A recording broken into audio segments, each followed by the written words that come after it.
Ho! Good morning, everybody. Jeff DeVerter's back for another Cloud Talk Live. Everyone, welcome. I'm so glad that you are here, and I am bouncing my desk. It looks like an earthquake over here.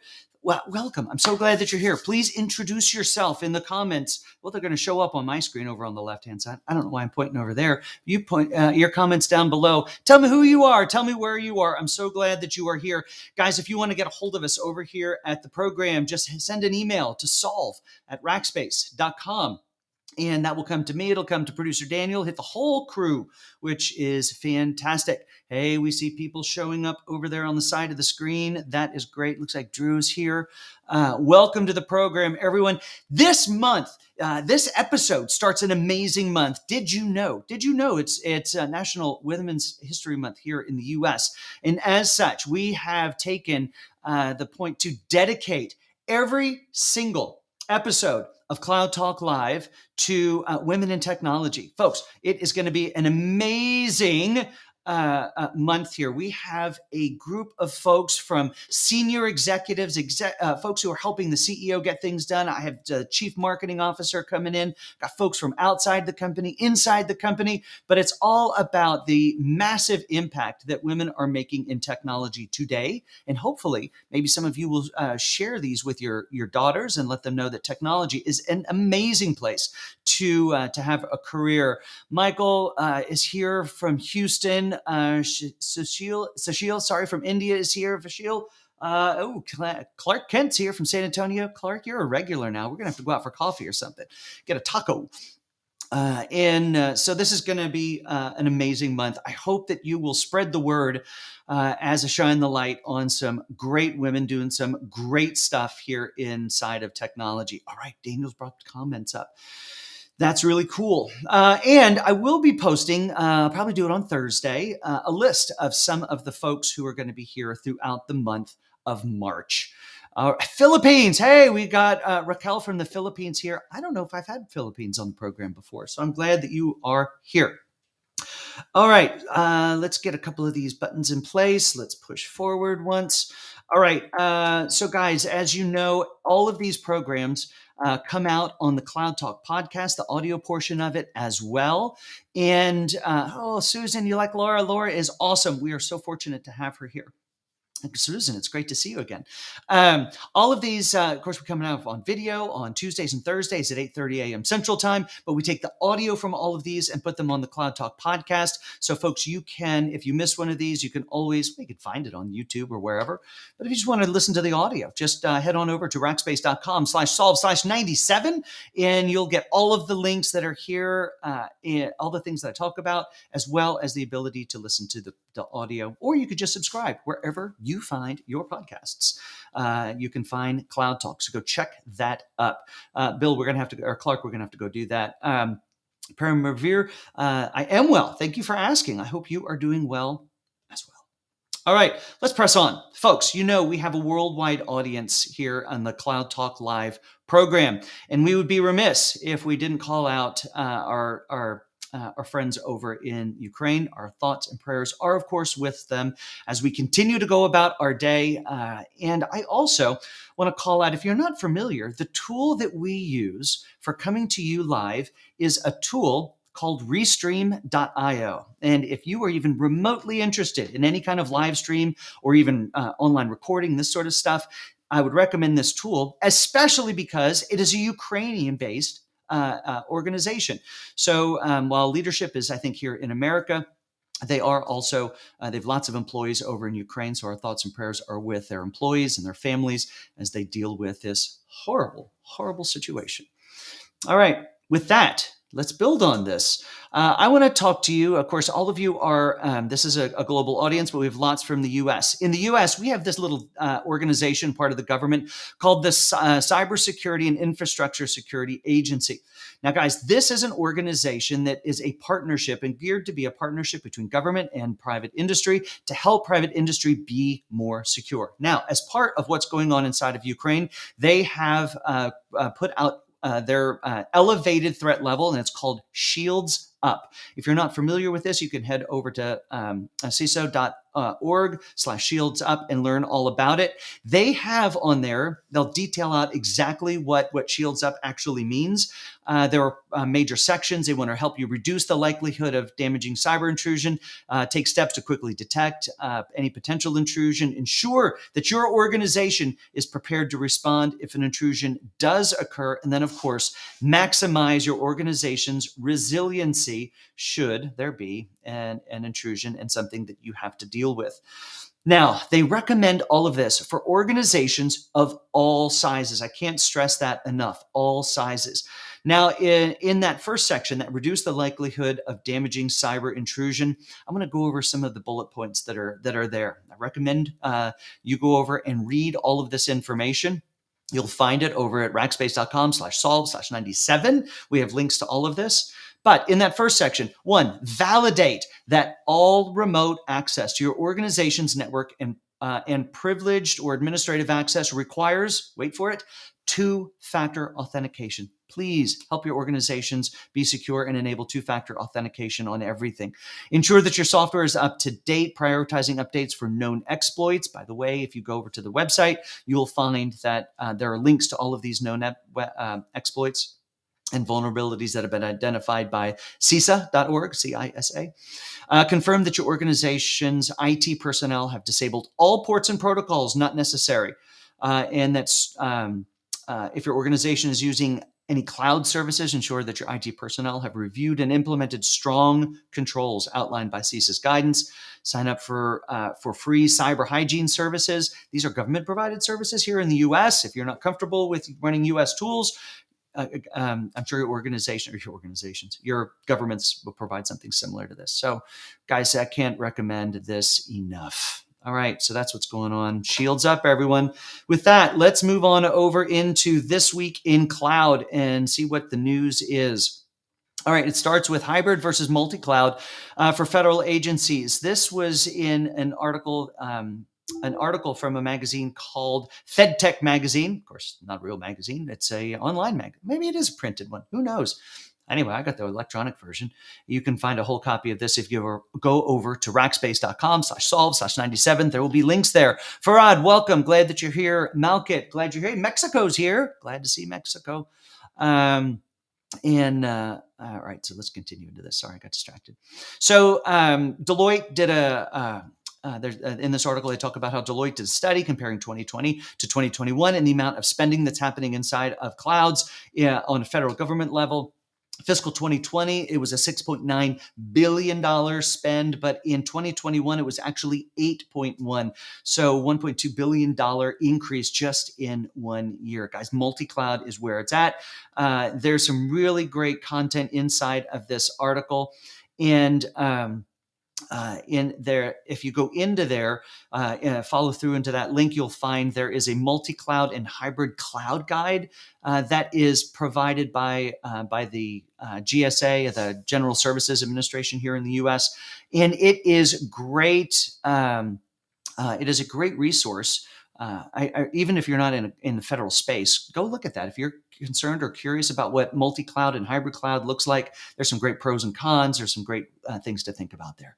You can find links to not only this article, but also that multi-cloud and hybrid cloud guide I've provided for you on rackspace.com/solve/97. This is the 97th episode. Can you believe that? Next week is 100. We're doing something special. Make sure you come on over on next Tuesday. Gert is in Houston today. Gert, I'm glad that you are here. Hey, somebody is asking producer Daniel for a link to that /97. Would you mind dropping it in the chat? It looks like on LinkedIn. Please. Thank you. Hey, a Cyber Risk Alliance, the CRA, did a little study. They interviewed more than 300 North American IT and cybersecurity decision makers, and they found that ransomware is sneaking in from the remote workers. Who knew? So this is a really big issue, especially with all of us running home for the pandemic, and now working from home has become kind of the norm for as many people as who want it. But those insecure networks are a great influx point and attack vector for the bad guys. So go read about that.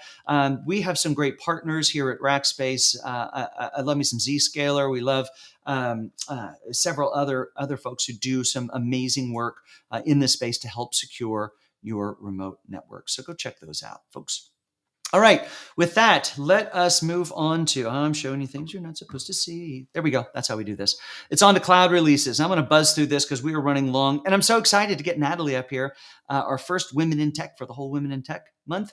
All right. It starts with AWS Q&A bot adds support for Genesys Cloud Contact Center. So if you run contact center, chances are Genesys is there. Of course, AWS has a contact center solution, but if you're all in on Genesys, well, now AWS solution has updated their Q&A bot, an open source multi-channel, multi-language conversational chat bot on Amazon Lex that responds to your customers' questions, answers, and of course provides feedback. So go check that out. It's a new feature from AWS. And let's move on here to Azure. What's new from Azure? General availability, utilize multiple backups per day for Azure files in Azure Backups. This is a great thing. It tightens up that return to operation mode, which is super great. So go check that out. And then it's over to Google Cloud for their update. Now, Google Run for their container instances now supports less than one CPU, which I think is fantastic because sometimes you just need a container to do a little bit of work and you don't need to pay for the whole container or a whole processor for what you're doing. Of course, you have to pay for the whole container. So go check that out. And that's what's new from the cloud providers. That's the wrong. I didn't update that one. It's /97, folks. This is episode 97. All right, let's move on to the job of the day, folks. All this talk about security. Let's talk about our application security engineer 3 role. I would love for you to head over to rackspace.com/solve/97 and check this job out. We are hiring at Rackspace. In this role, you'll have the opportunity to lead Rackspace's application security program by developing and coordinating strategic projects and initiatives, including capabilities such as static and dynamic application security, testing, app penetration testing, and our bug bounty program, and supporting and establishing the reporting and process and automation to make remediation of any findings above successful. So if you are a cyber person and you love working in that space, I would highly recommend you head over to rackspace.com/solve/97, where you'll find all of the links for everything that I've talked about so far, as well as a link to go learn more about this job, our cybersecurity engineer 3. And also feel free to go out. I'd love for you to subscribe to the podcast. Guys, I've been recording new episodes like a nut. I was up last night talking to one of our engineers, IoT engineers over in Singapore. That's going to be an incredible episode. This afternoon, I record an episode with Rackspace's new CTO, so you're going to get to know him. But the only way to get to know him and to get to know all this other stuff is to subscribe to the podcast. So wherever podcasts are found, you can subscribe to Cloud Talk. It'll get you access to not only to the podcast I just mentioned, but also the audio from these events here. All right, so that's the job of the day. We're on to our cloud discussion. It is my so pleasure to bring up to you and get to have a conversation with Natalie Silva, who is our Director of Analyst and Public Relations here at Rackspace. So let's, Daniel, bring Natalie up to the stage. There she is. Natalie, welcome to Cloud Talk Live. How are you? I'm doing so well. How are you today? Good. Happy to be here. So glad that you are here. Hey, I am now just able to see some of the chats that are coming in. Christian Perez, former Racker, so glad that you are here. Ukrainian-based software, love the show. Thank you so much. Please come on back. We would love for you to. And if there's anything, of course, we can do, please let us know. Nigeria is here. So Natalie, you work in tech. Tell us let's start with the job that you've got today. So you help oversee all that we do with our analysts and with PR. You know, we hear those terms. Let's define what that role is. And then what makes doing that role in a tech company kind of interesting? Sure, absolutely. So as you know, I'm the Director of Analyst and Public Relations for Rackspace.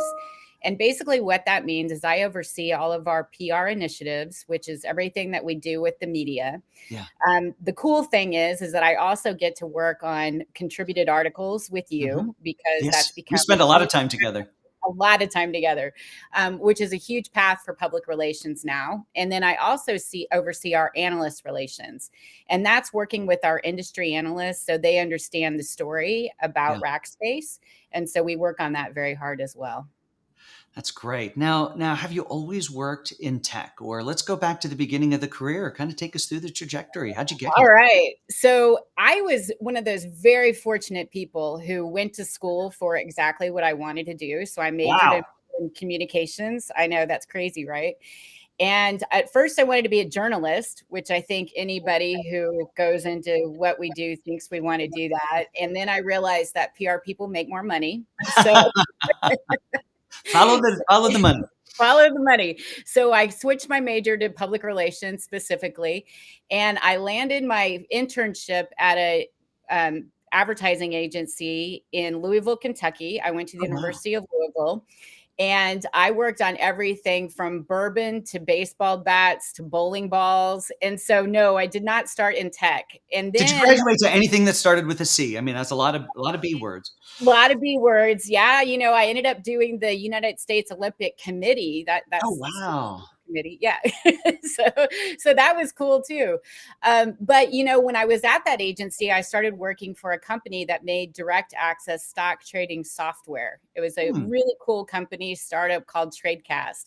And Okay. their whole goal was to be acquired, which we see a lot in the tech industry. Mhm. Ameritrade came in and bought that company. And so then I worked for Ameritrade for several years, working on their public relations.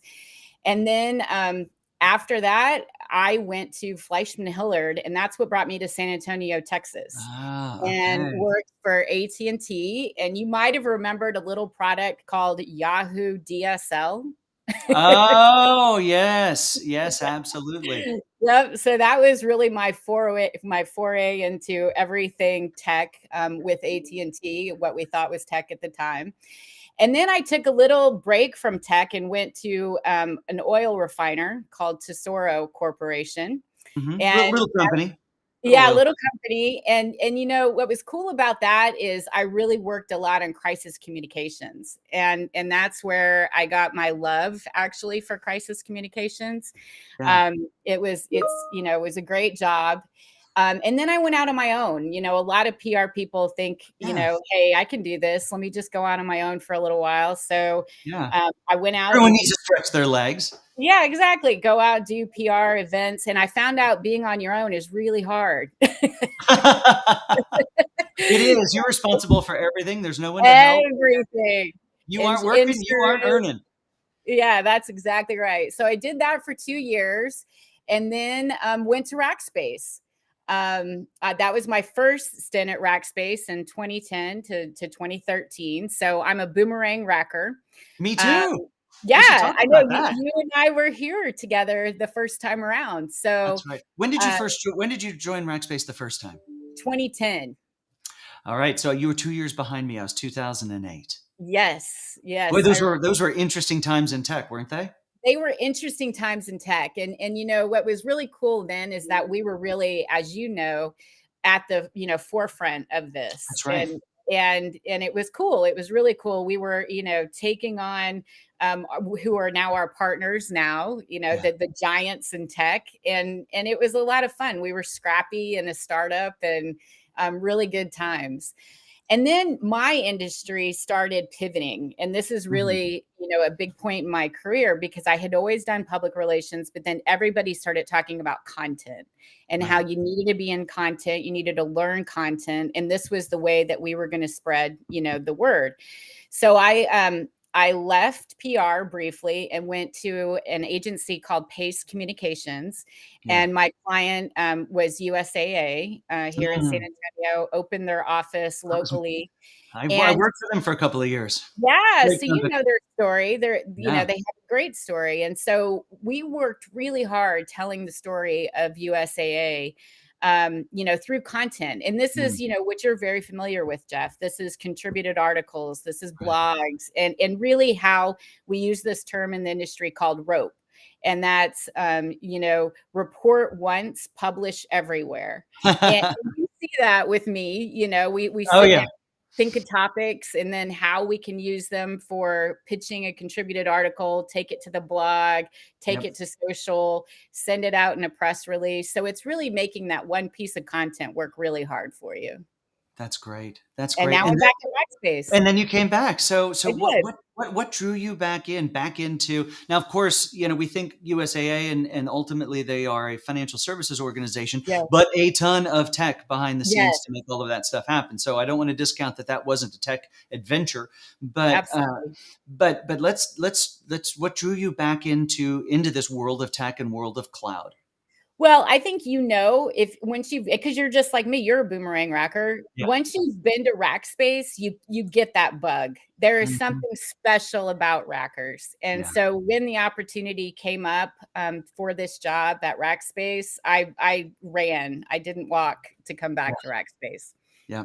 Yep. Well, that's awesome. So you have had a really interesting career trajectory. Generally speaking, maturing what you started with, and figuring out bourbon and baseballs and anything else with the B or the Olympic Committee, and here you are over at Rackspace. And as we kind of joked about earlier, you and I spend a ton of time together thinking about how we tell that Rackspace story. Now. You've worked in several different industries, but what is it specifically about tech that kind of captures your heart?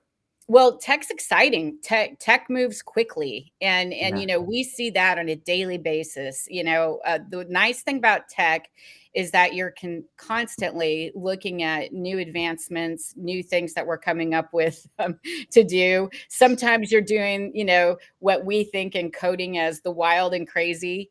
Yep. But it's really product solutions that help customers, Yeah. our customers, and it's super exciting to tell those stories. I think, one of my favorite things that we do are the case studies and Mm. telling, the stories of our customers. And then I take those, and do contributed articles with you. We do Yep. press releases, and it's really telling the stories of the solutions for the customers and how we help them. Right, right. Susan Price, just mentioning here comes Web 3.0. Oh, what a ride that's going to be. We think about wild and crazy stuff. Hello, Right? blockchain. But let's talk about your career a little bit, especially inside of Rackspace, or you can draw it outside if you'd like. And that is, how do you so of course, so you work inside of marketing. You're in the marketing umbrella. The Yes. marketing umbrella in most organizations, that tends to be a place where you're going to find more females working. But you're working in an industry, you're working in an organization that tends to be very male led. So how do how does that impact you as an individual, a contributor here at Rackspace working across it? Or I'll even ask, because as a man working with you, I don't get a sense of any of that. We're just team members, just Right. working. But how are you successful in that context? I think it's like you said, we're all just team members. Yeah. What we're very fortunate with at Rackspace is that we do have strong female leaders at Mhm. all levels. And what really brightens my day is being able to work with these women who are making a difference. Mhm. Our CMO, our Chief People Officer, Holly. They're very strong women. And then we also have, as you go into the direct levels of management, really strong women there as well. And so it's like you said, I think we hold our own just fine in a Yeah. very male dominated, career. Right. For me, it's been incredibly rewarding, and I feel, great support from everybody that I work with. Well, and I like to ask the question because, my perspective is these are just, everybody is just on the same team. Even if we're in different teams, we're all on the same team getting the job done. But I don't have your specific perspective. So it's why I always like to ask the question of, is it challenging? Are there issues? Or does it just feel like one team? And I'm really glad It's to hear you say it feels like a team. That's absolutely. That's fantastic. So we get to tell the story of Rackspace to the world, you and I kind of together in a lot of the things that we do. What excites you about tech in the future? I think it's all of the advancements, every time nothing ever stays the same in tech. And when you look down the road and there are new things happening, things are changing. And you remember, we did OpenStack. We're the company That's right. that did OpenStack, and call it, you call and see these exciting things that are going on. Elon Musk, what he just did, Yeah. with SpaceX and Ukraine. I mean, we can move Flips a so switch and provides internet to a nation that I mean, needs who it. does Yeah. that?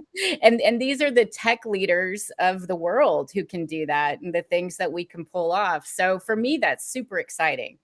All And right. so So that brings me a question. So if you could flip a switch as Natalie Silva and do something amazing in the world with tech, what would that be?